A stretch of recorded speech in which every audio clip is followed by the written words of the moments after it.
Jagariti Mathur from our accounting solutions, and today we will discuss how being an Indian or a non-Indian you can start a business in Singapore.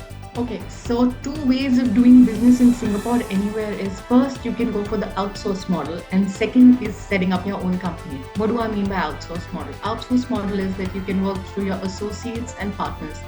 So what you can do is you can explore the market through your partners, meaning find an existing company and mutually refer business or outsource business to them on a fee sharing model or a profit sharing model. You can decide what you want to do, but that's a good way to explore any market before you enter or set up. Second is set up your own business, which means you can set up your own business, your company, your sole props, your JVs. It's an endless list. So yes, these are the two ways of setting a business in Singapore, either outsource model or set up your own business or your entity.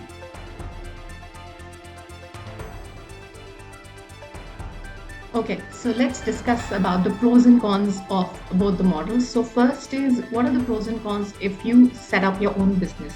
So we'll analyze these pros and cons on 4 parameters. First is, if you set up your own business, then first thing you need to think about is your control and autonomy. Okay, so what are the pros of setting up your business with respect to this? First is that if you set up your own business, you have complete control over your business, your decisions, your services you offer. You can tailor make your services to suit the need of the client.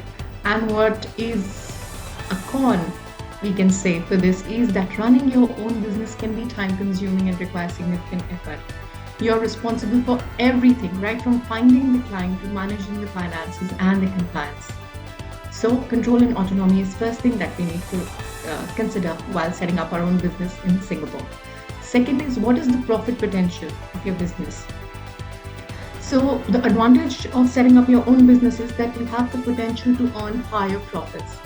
Since you retain all the income generated by your business, you don't have to share it with anybody. But the disadvantage is that initial setup costs can be substantial, including your office space or software or licenses or marketing expenses or other expenses. It may take some time for you to establish your business and become profitable.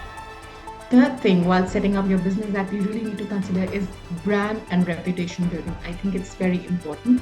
You can build your own brand and reputation over time, which can lead to long-term success and client loyalty. But the disadvantage is that building a brand and a reputation, it takes time and effort. It requires consistent quality and marketing efforts, which can be difficult for you to manage if you're setting up on your own in a new market. Then flexibility. What do I mean by flexibility or advantage of flexibility is that you have the flexibility to choose your own working hours. You can choose your clients, you have more flexibility to choose the kind of projects you want to do. But the disadvantage is that responsibility of managing the business can limit your work-life balance. Imagine you want to set up something, then you really need to put in that hard work and effort and start from scratch. Now let's discuss what are the advantages and disadvantages of when you outsource to any local company in Singapore. I think outsourcing is much of a testing model if you really want to enter this market. So I think that's step one, which I think you should do to test how well you would do if you can outsource, that is. So let's see what are the pros and cons. So first is cost saving. Why do I say cost saving and what is the advantage? Because outsourcing can be cost effective. How? As you only pay for the services you need. You avoid the overhead cost of running your own business.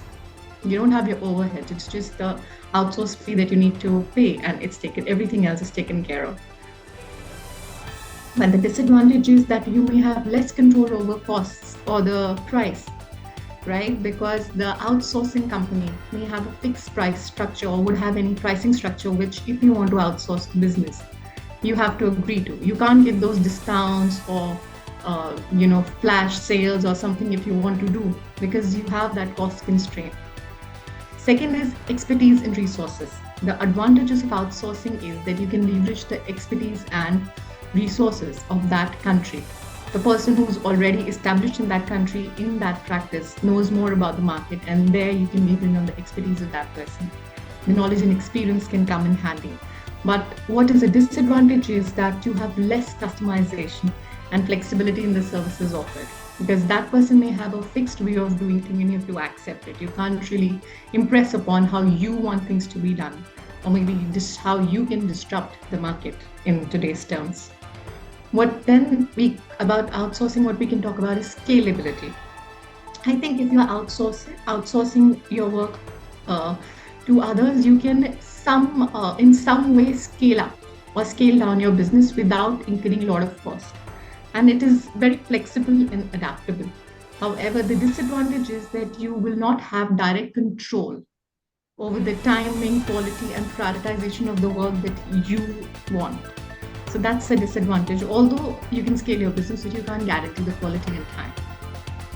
Then the fourth thing that we really need to discuss in outsourcing is regulatory compliance. So basically, if you're working with a reputable company, then regulatory compliances, etc., will be taken care of, right? They would know what rules to follow, how this needs to be done, everything.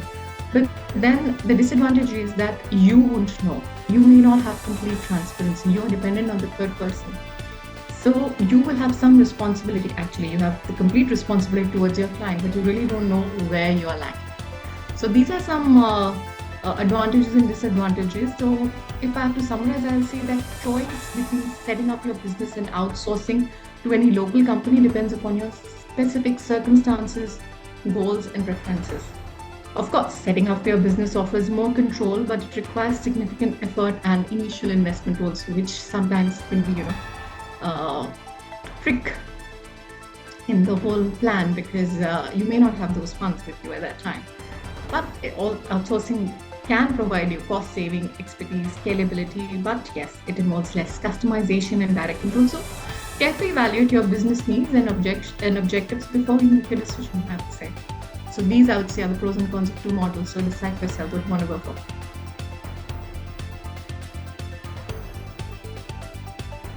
Okay, so if you want to set up any business in Singapore, as you know, there are a lot of structures which are available. So first, let me list down the compliances that one really need to follow. So first is like you have to incorporate an entity for sure. There are different kind of entities which can be incorporated in Singapore. Then, for a company structure, you need to hold an AGM, submit an annual return. Then you have to file your taxes on time. It is PCI and corporate tax. You have to file GST. You have to do your CPF. You have to do your AIS if you have more than 5 employees. It is an auto inclusion scheme where you need to submit the annual salary of your employees to IRAS so that it just eases off the process for your employees to file their tax when they really have to. So these are some of the compliances that we need to do. So the business structures which are available are sole proprietorship, partnership, limited liability partnership, and company. The most prominent structure which we really get queries about is just company. So I will just mention some of the compliances which are to be done by a company. So after incorporating your entity, within 6 months, you need to do your AGM, and within 1 month of the AGM, you need to file annual return. Within 3 months from end of your financial year, you need to do your ECI, and then by 30th November of the following year, from end of your financial year, you need to file your corporate tax. If your revenue increases above $1 million, there's GST which you need to file to IRAS. Then if you have local employees, you need to do your CPF, and if you have more than 5 employees, you need to file your AIS, which is an auto inclusion scheme. We can discuss these in details. If you have any questions, you can connect with us and we'll be happy to guide you on that.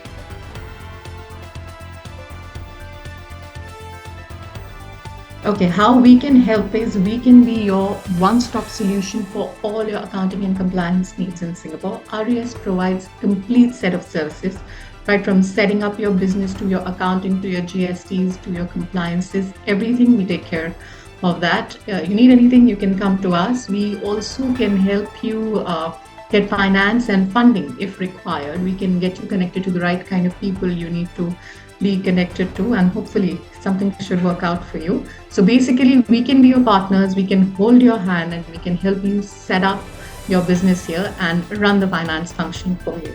This is how RS can help you. We are happy to help, always there for you. We are your accounting doctors. Thank you.